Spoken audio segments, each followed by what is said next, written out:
اتل ما اوحی الیک من الکتاب واقم الصلاة ان الصلاة تنہی عن الفحشاء والمنکر وَلَذِكْرُ اللَّهِ أَكْبَرُ وَاللَّهُ يَعْلَمُ مَا تَصْنَعُونَ۔ اے نبی، تلاوت کرو اس کتاب کی جو تمہاری طرف وحی کے ذریعے سے بھیجی گئی ہے، اور نماز قائم کرو، یقیناً نماز فحش اور برے کاموں سے روکتی ہے،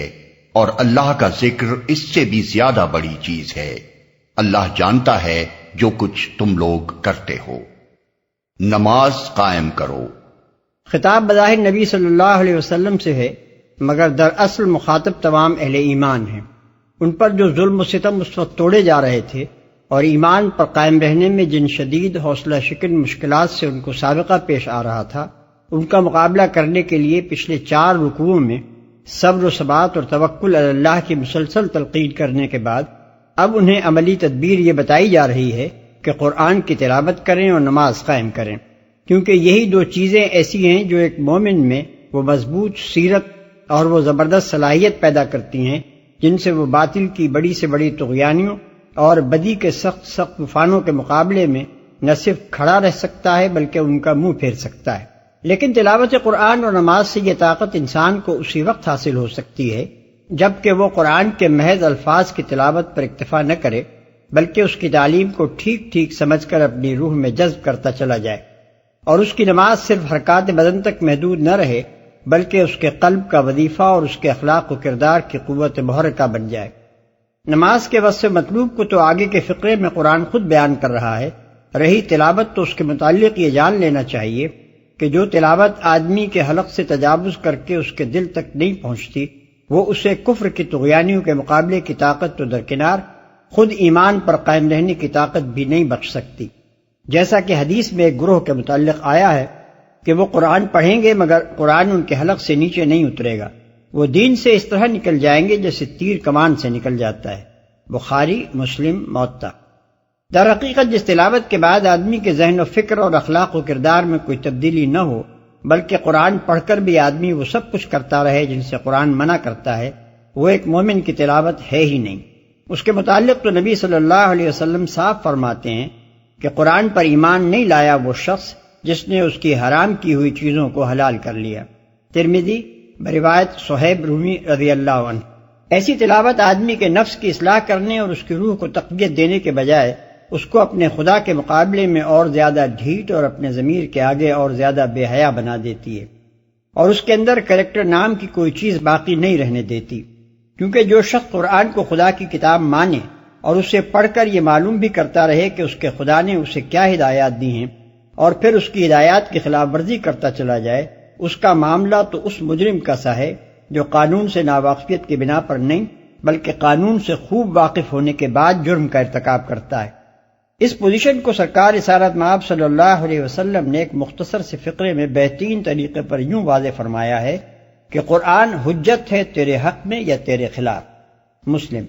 یعنی اگر تو قرآن کی ٹھیک ٹھیک پیروی کرتا ہے تو وہ تیرے حق میں حجت ہے، دنیا سے آخرت تک جہاں بھی تجھ سے باز پرس ہو تو اپنی صفائی میں قرآن کو پیش کر سکتا ہے کہ میں نے جو کچھ کیا ہے اس کتاب کے مطابق کیا ہے۔ اگر تیرا عمل واقعی اس کے مطابق ہوا تو نہ دنیا میں کوئی قاضی اسلام تجھے سزا دے سکے گا اور نہ آخرت میں داور محشر ہی کے ہاں اس پر تیری پکڑ ہوگی۔ لیکن اگر یہ کتاب تجھے پہنچ چکی ہو اور تو نے اسے پڑھ کر یہ معلوم کر لیا ہو کہ تیرا رب تجھ سے کیا چاہتا ہے، کس چیز کا تجھے حکم دیتا ہے اور کس چیز سے تجھے منع کرتا ہے، اور پھر تو اس کے خلاف رویہ اختیار کرے، تو یہ کتاب تیرے خلاف حجت ہے، یہ تیرے خدا کی عدالت میں تیرے خلاف فوجداری کا مقدمہ اور زیادہ مضبوط کر دے گی۔ اس کے بعد ناواقفیت کا عذر پیش کر کے بچ جانا یا ہلکی سزا پانا تیرے لیے ممکن نہ رہے گا۔ برے کاموں سے روکتی ہے۔ یہ نماز کے بہت سے اوصاف میں سے ایک اہم وصف ہے جسے موقع و محل کی مناسبت سے یہاں نمایاں کر کے پیش کیا گیا ہے۔ مکے کے اس ماحول میں جن شدید مزاحمتوں سے مسلمانوں کو سابقہ درپیش تھا، ان کا مقابلہ کرنے کے لیے انہیں مادی طاقت سے بڑھ کر اخلاقی طاقت درکار تھی۔ اس اخلاقی طاقت کی پیدائش اور اس کے نشو و نما کے لیے پہلے 2 تدبیروں کی نشاندہی کی گئی۔ ایک تلاوت قرآن، دوسرے اقامت صلاۃ۔ اس کے بعد اب یہ بتایا جا رہا ہے کہ اقامت صلاۃ وہ ذریعہ ہے جس سے تم لوگ ان برائیوں سے پاک ہو سکتے ہو جن میں اسلام قبول کرنے سے پہلے تم خود مبتلا تھے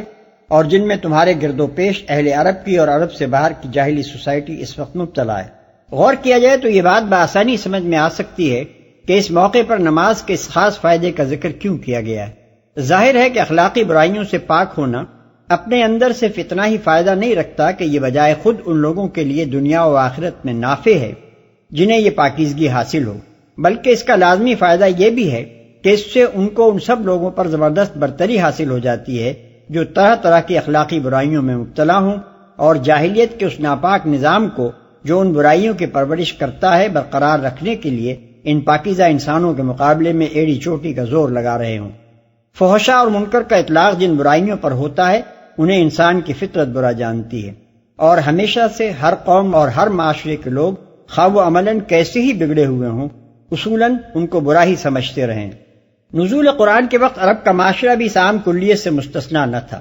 اس معاشرے کے لوگ بھی اخلاق کی معروف خوبیوں اور برائیوں سے واقف تھے، بدی کے مقابلے میں نیکی کی قدر پہچانتے تھے، اور شاید ہی ان کے اندر کوئی ایسا شخص ہو جو برائی کو بھلائی سمجھتا ہو یا بھلائی کو بری نگاہ سے دیکھتا ہو۔ اس حالت میں اس بگڑے ہوئے معاشرے کے اندر کسی ایسی تحریک کا اٹھنا جس سے وابستہ ہوتے ہی خود اس معاشرے کے افراد اخلاقی طور پر بدل جائیں اور اپنی سیرت و کردار میں اپنے ہم اثروں سے نمایاں طور پر بلند ہو جائیں، لامحالہ اپنا اثر کیے بغیر نہ رہ سکتا تھا۔ ممکن نہ تھا کہ عرب کے عام لوگ برائیوں کو مٹانے والی اور نیک اور پاکیزہ انسان بنانے والی اس تحریک کا اخلاقی وزن محسوس نہ کرتے،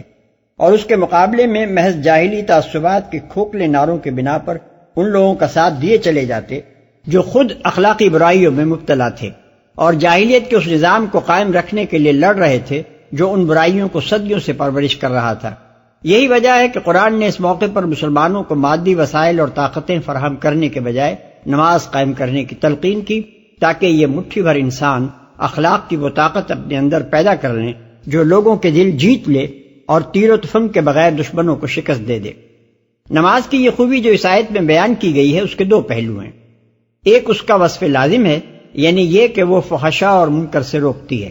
اور دوسرا اس کا وصف مطلوب ہے، یعنی یہ کہ اس کا پڑھنے والا واقعی فحشا اور منکر سے رک جائے۔ جہاں تک روکنے کا تعلق ہے، نماز لازماً یہ کام کرتی ہے۔ جو شخص بھی نماز کی نوعیت پر ذرا سا غور کرے گا وہ تسلیم کرے گا کہ انسان کو برائیوں سے روکنے کے لیے جتنے بریک بھی لگانے ممکن ہیں ان میں سب سے زیادہ کارگر بریک نماز ہی ہو سکتی ہے۔ آخر اس سے بڑھ کر مؤثر و مانع اور کیا ہو سکتا ہے کہ آدمی کو ہر روز دن میں 5 وقت خدا کی یاد کے لیے بلایا جائے اور اس کے ذہن میں یہ بات تازہ کی جائے کہ تو اس دنیا میں آزاد و خود مختار نہیں ہے بلکہ ایک خدا کا بندہ ہے، اور تیرا خدا وہ ہے جو تیرے کھلے اور چھپے تمام اعمال سے حتیٰ کہ تیرے دل کے ارادوں اور نیتوں تک سے واقف ہے، اور ایک وقت ضرور ایسا آنا ہے جب تجھے اس خدا کے سامنے پیش ہو کر اپنے اعمال کی جواب دہی کرنی ہوگی۔ پھر اس یاد دہانی پر بھی اکتفا نہ کی جائے بلکہ آدمی کو عملاً ہر نماز کے وقت اس بات کی مشق کرائی جاتی رہے کہ وہ چھپ کر بھی اپنے خدا کے کسی حکم کی خلاف ورزی نہ کرے۔ نماز کے لیے اٹھنے کے وقت سے لے کر نماز ختم کرنے تک مسلسل آدمی کو وہ کام کرنے پڑتے ہیں جن میں اس کے اور خدا کے سوا کوئی تیسری ہستی یہ جاننے والی نہیں ہوتی کہ اس شخص نے خدا کے قانون کی پابندی کی ہے یا اسے توڑ دیا ہے۔ مثلاً اگر آدمی کا وضو ساقط ہو چکا ہو اور وہ نماز پڑھنے کھڑا ہو جائے تو اس کے اور خدا کے سوا آخر کسے معلوم ہو سکتا ہے کہ وہ وضو سے نہیں ہے؟ اگر آدمی نماز کی نیت ہی نہ کرے اور بظاہر رکوع و سجود اور قیام و قعود کرتے ہوئے اذکار نماز پڑھنے کے بجائے خاموشی کے ساتھ غزلیں پڑھتا رہے تو اس کے اور خدا کے سوا کس پر یہ راز فاش ہو سکتا ہے کہ اس نے دراصل نماز نہیں پڑھی ہے؟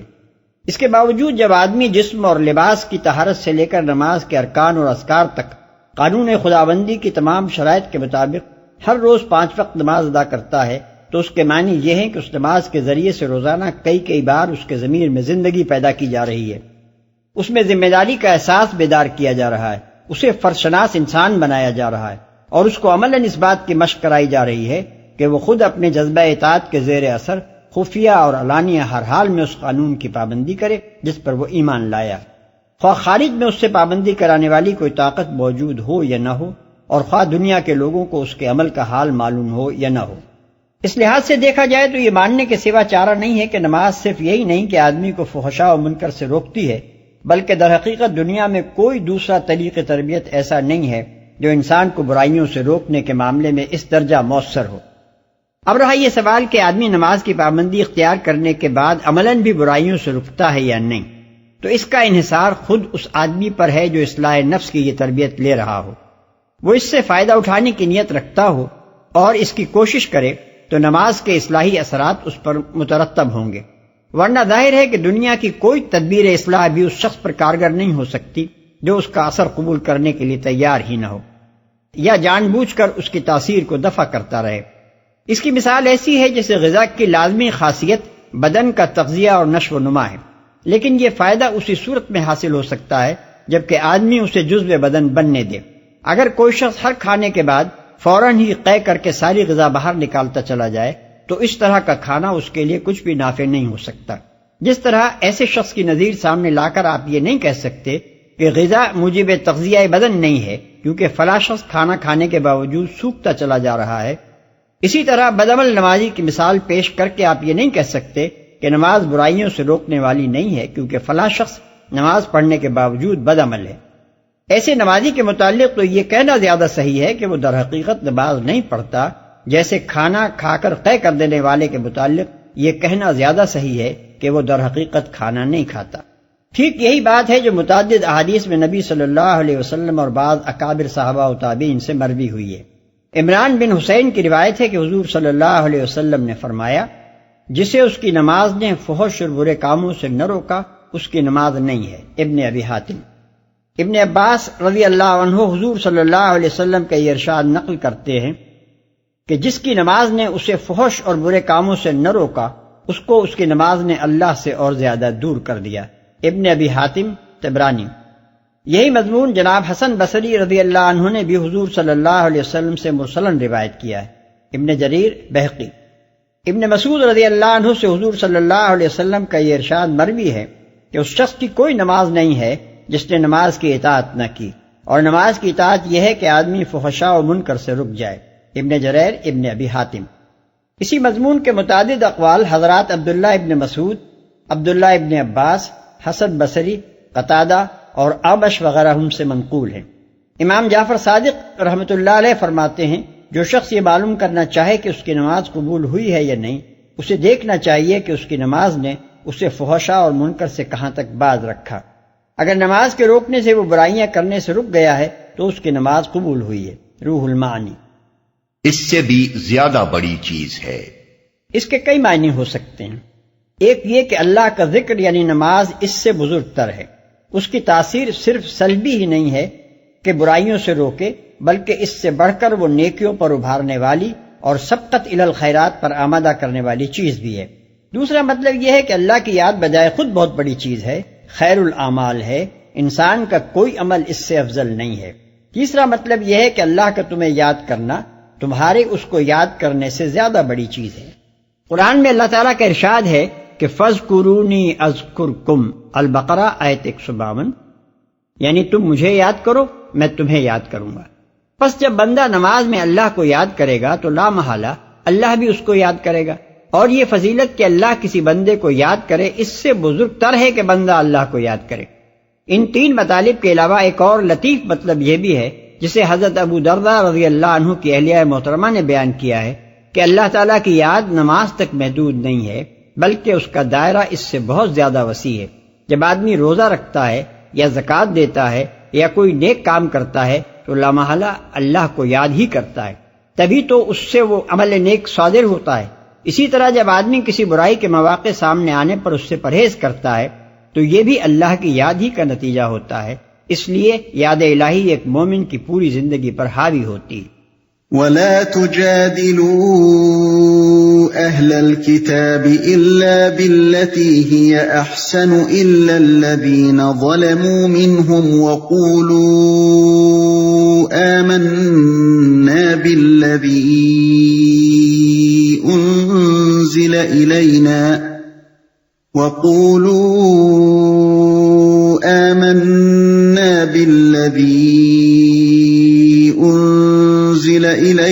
وَأُنزِلَ إِلَيْكُمْ إِلَٰهُنَا وَإِلَٰهُكُمْ وَاحِدٌ وَنَحْنُ لَهُ مُسْلِمُونَ۔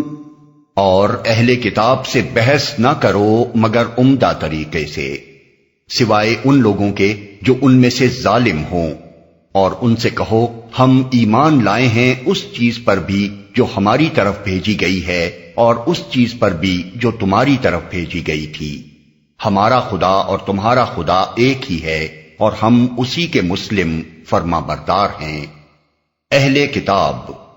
واضح رہے کہ آگے چل کر اسی سورہ میں ہجرت کی تلقین کی جا رہی ہے۔ اس وقت حبش ہی ایک ایسا مامن تھا جہاں مسلمان ہجرت کر کے جا سکتے تھے، اور حبش پر اس زمانے میں عیسائیوں کا غلبہ تھا۔ اس لیے ان آیات میں مسلمانوں کو ہدایات دی جا رہی ہیں کہ اہل کتاب سے جب سابقہ پیش آئے تو ان سے دین کے معاملے میں بحث و کلام کا کیا انداز اختیار کریں۔ عمدہ طریقے سے، یعنی مباحثہ معقول دلائل کے ساتھ،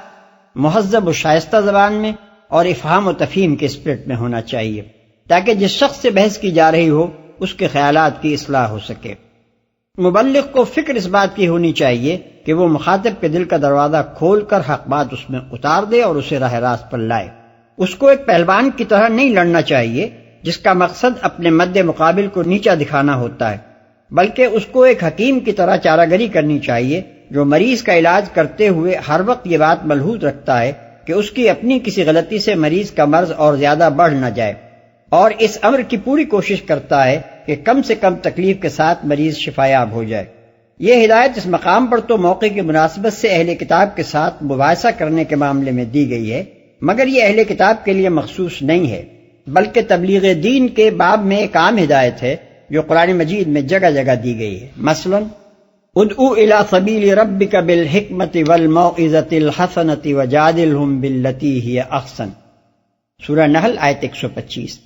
یعنی دعوت دو اپنے رب کے راستے کی طرف حکمت اور عمدہ پند و نصیحت کے ساتھ، اور لوگوں سے مباحثہ کرو ایسے طریقے پر جو بہترین ہو۔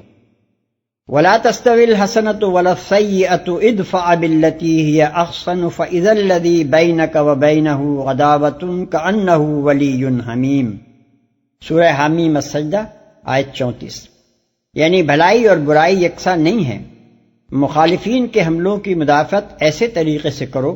جو بہترین ہو، تم دیکھو گے کہ وہی شخص جس کے اور تمہارے درمیان عداوت تھی وہ ایسا ہو گیا جیسے گرمجوش دوست ہے۔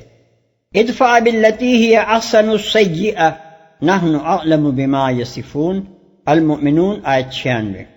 یعنی تم بدی کو اچھے ہی طریقے سے دفع کرو، ہمیں معلوم ہے جو باتیں وہ تمہارے خلاف بناتے ہیں۔ خذ العفو وأمر بالعرف واعرض عن الجاہلین وَإِمَّا يَنزَغَنَّكَ مِنَ الشَّيْطَانِ نَزْغٌ فَاسْتَعِذْ بِاللَّهِ، الاعراف آیت 199 اور 200، یعنی درگزر کی روش اختیار کرو، بھلائی کی تلقین کرو اور جاہلوں کے منہ نہ لگو، اور اگر ترکی بترکی جواب دینے کے لیے شیطان تمہیں اکسائے تو اللہ کی پناہ مانگو۔ جو ان میں سے ظالم ہوں، یعنی جو لوگ ظلم کا رویہ اختیار کریں ان کے ساتھ ان کے ظلم کی نوعیت کے لحاظ سے مختلف رویہ بھی اختیار کیا جا سکتا ہے۔ مطلب یہ ہے کہ ہر وقت ہر حال میں اور ہر طرح کے لوگوں کے مقابلے میں نرم و شیریں ہی نہ بنے رہنا چاہیے کہ دنیا دائی حق کی شرافت کو کمزوری اور مسکنت سمجھ بیٹھے۔ اسلام اپنے پیرووں کو شائستگی، شرافت اور معقولیت تو ضرور سکھاتا ہے، مگر عاجزی و مسکینی نہیں سکھاتا کہ وہ ہر ظالم کے لیے نرم چارہ بن کر رہیں۔ ہم اسی کے مسلم فرما بردار ہیں۔ ان فقروں میں اللہ تعالیٰ نے خود اس عمدہ طریق بحث کی طرف رہنمائی فرمائی ہے جسے تبلیغ حق کی خدمت انجام دینے والوں کو اختیار کرنا چاہیے۔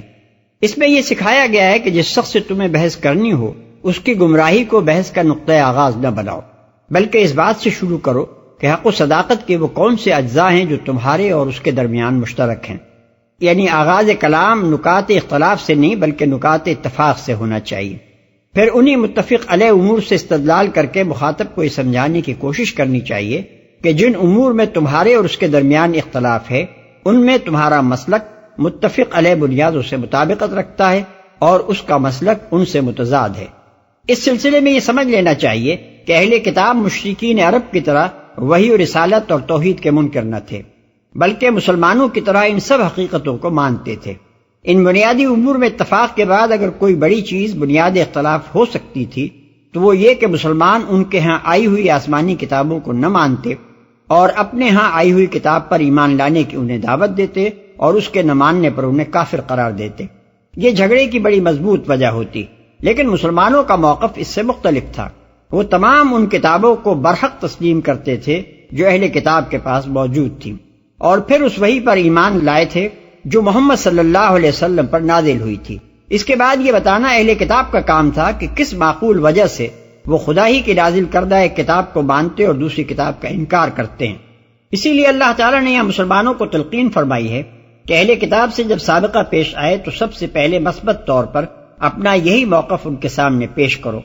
ان سے کہو کہ جس خدا کو تم مانتے ہو اسی کو ہم مانتے ہیں اور ہم اس کے فرما بردار ہیں۔ اس کی طرف سے جو احکام و ہدایات و تعلیمات بھی آئی ہیں ان سب کے آگے ہمارا سر تسلیم خم ہے، خواہ وہ تمہارے ہاں آئی ہوں یا ہمارے ہاں۔ ہم تو حکم کے بندے ہیں، ملک اور قوم اور نسل کے بندے نہیں ہیں کہ ایک جگہ خدا کا حکم آئے تو ہم مانیں اور اسی خدا کا حکم دوسری جگہ آئے تو ہم اس کو نہ مانیں۔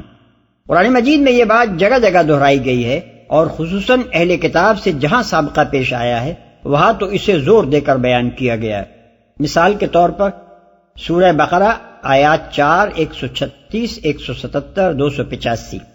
آل عمران آیت 84، النساء آیت 136، 150 تا 152، 162 تا 164، الشورى 13۔ وَكَذَلِكَ أَنزَلْنَا إِلَيْكَ الْكِتَابَ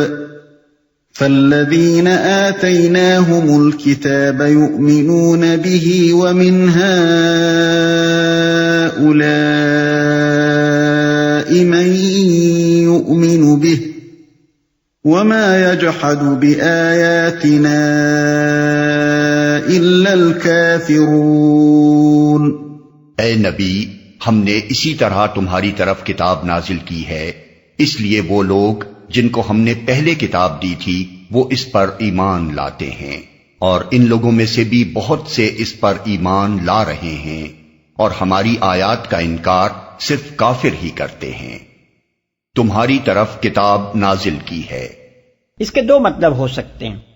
ایک یہ کہ جس طرح پہلے انبیاء پر ہم نے کتابیں نازل کی تھی اسی طرح اب یہ کتاب تم پر نازل کی ہے۔ دوسرا یہ کہ ہم نے اسی تعلیم کے ساتھ یہ کتاب نازل کی ہے کہ ہماری پچھلی کتابوں کا انکار کر کے نہیں بلکہ ان سب کا اقرار کرتے ہوئے اسے مانا جائے۔ وہ اس پر ایمان لاتے ہیں۔ سیاق و سباق خود بتا رہا ہے کہ اس سے مراد تمام اہل کتاب نہیں ہیں بلکہ وہ اہل کتاب ہیں جن کو کتب الہیہ کا صحیح علم و فہم نصیب ہوا تھا، جو چار پائے برو کتابیں چند کے مصداق محض کتاب بردار قسم کے اہل کتاب نہیں تھے بلکہ حقیقی معنی میں اہل کتاب تھے۔ ان کے سامنے جب اللہ تعالیٰ کی طرف سے اس کی پچھلی کتابوں کی تصدیق کرتی ہوئی یہ آخری کتاب آئی تو انہوں نے کسی ضد اور حق دھرمی اور تعصب سے کام نہ لیا اور اسے بھی ویسے ہی اخلاص کے ساتھ تسلیم کر لیا جس طرح پچھلی کتابوں کو تسلیم کرتے تھے۔ اس پر ایمان لا رہے ہیں۔ ان لوگوں کا اشارہ اہل عرب کی طرف ہے، مطلب یہ ہے کہ حق پسند لوگ ہر جگہ اس پر ایمان لا رہے ہیں، خواہ وہ اہل کتاب میں سے ہوں یا غیر اہل کتاب میں سے۔ انکار صرف کافر ہی کرتے ہیں۔ یہاں کافر سے مراد وہ لوگ ہیں جو اپنے تعصبات کو چھوڑ کر حق بات ماننے کے لیے تیار نہیں ہیں، یا وہ جو اپنی خواہشات نفس اور اپنی بے لگام آزادیوں پر پابندیاں قبول کرنے سے جی چراتے ہیں اور اس بنا پر حق کا انکار کرتے ہیں۔ وَمَا كُنْتَ تَتْلُو مِنْ قَبْلِهِ مِنْ كِتَابٍ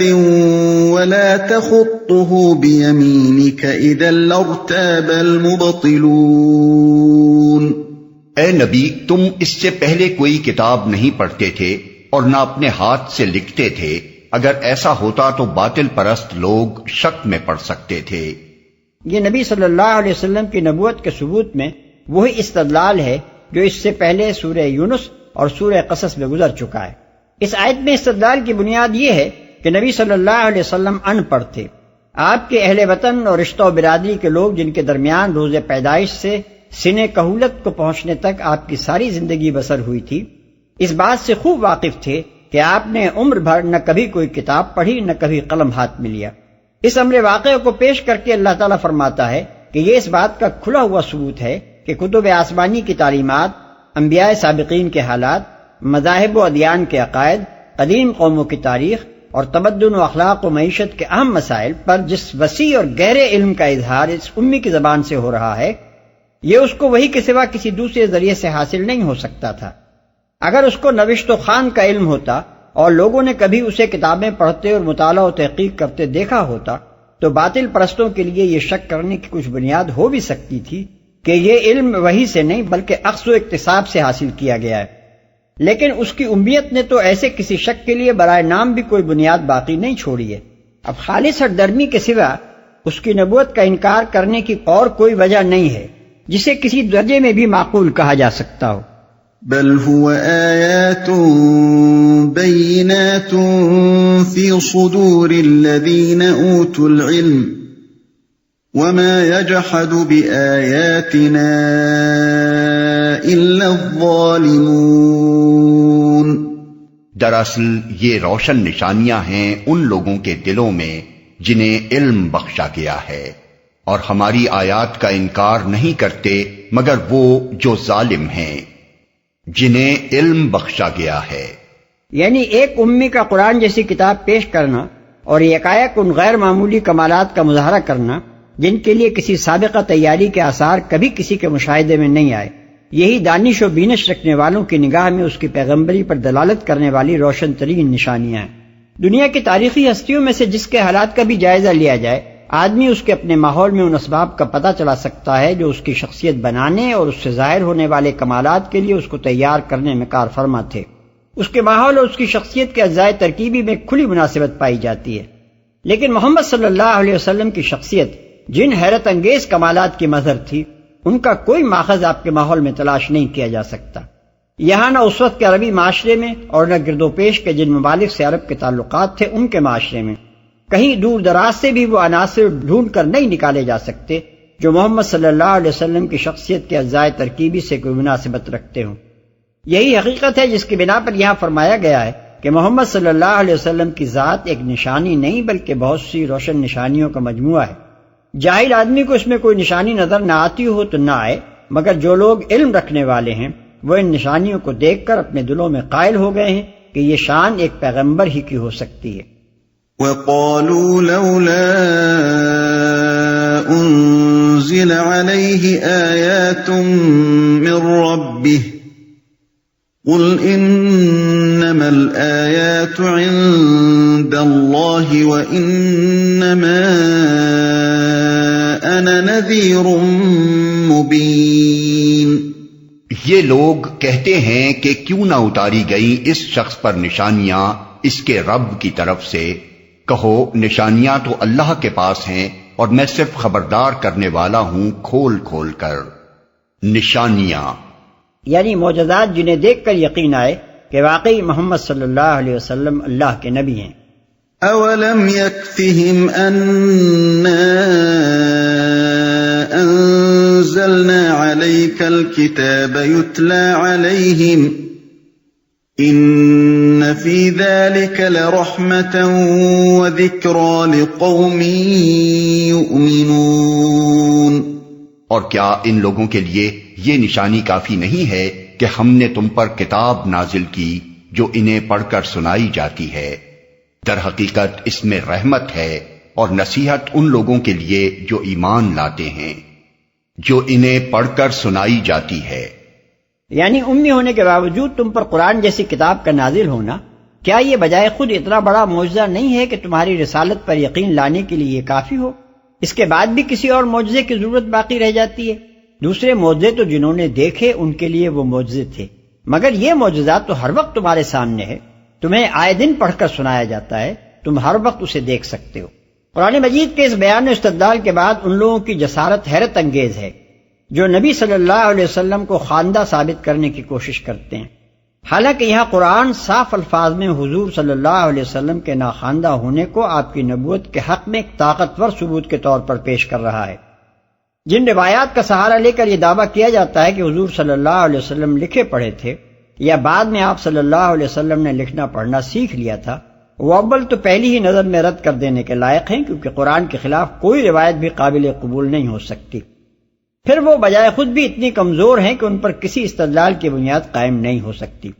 ان میں سے ایک بخاری کی یہ روایت ہے کہ صلح حدیبیہ کا معاہدہ جب لکھا جا رہا تھا تو کفار مکہ کے نمائندے نے رسول اللہ صلی اللہ علیہ وسلم کے نام کے ساتھ رسول اللہ لکھے جانے پر اعتراض کیا۔ اس پر حضور نے کاتب یعنی حضرت علی رضی اللہ عنہ کو حکم دیا کہ اچھا رسول اللہ کا لفظ کاٹ کر محمد بن عبداللہ لکھ دو۔ حضرت علی رضی اللہ عنہ نے لفظ رسول اللہ کاٹنے سے انکار کر دیا۔ اس پر حضور صلی اللہ علیہ وسلم نے ان کے ہاتھ سے قلم لے کر وہ الفاظ خود کاٹ دیے اور محمد بن عبداللہ لکھ دیا۔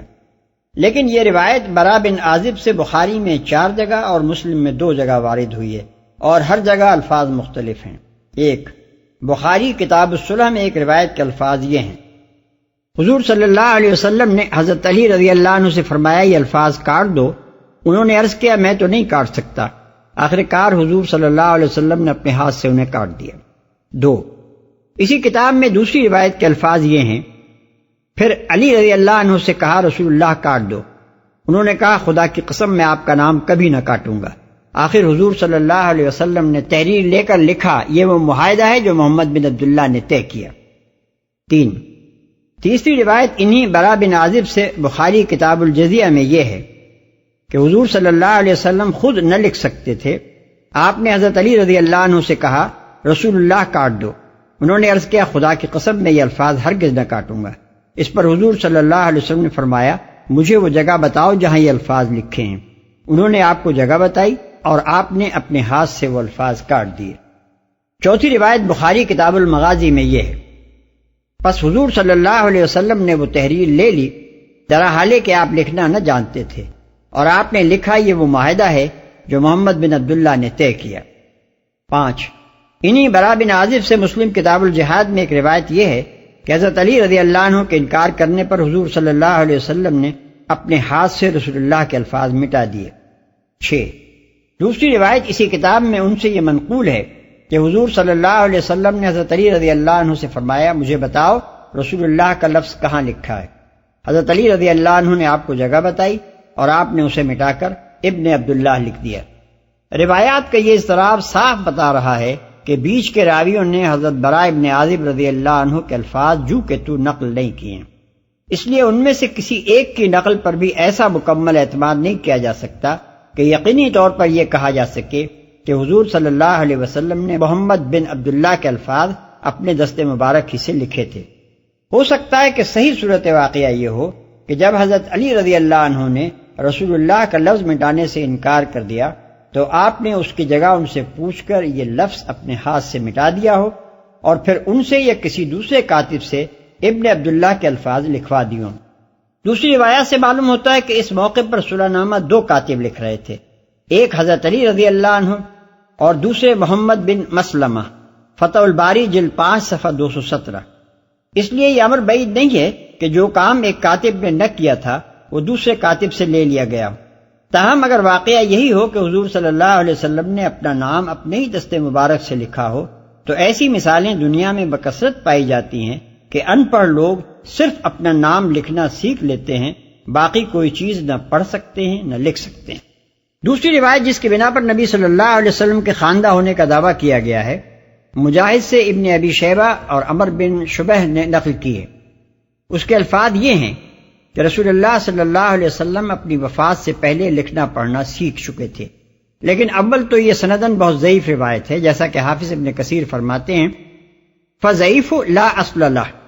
دوسرے اس کی کمزوری یوں بھی واضح ہے کہ اگر حضور صلی اللہ علیہ وسلم نے فی الواقع بعد میں لکھنا پڑھنا سیکھا ہوتا تو یہ بات مشہور ہو جاتی، بہت سے صحابہ اس کو روایت کرتے اور یہ بھی معلوم ہو جاتا کہ حضور صلی اللہ علیہ وسلم نے کس شخص یا کن اشخاص سے یہ تعلیم حاصل کی تھی۔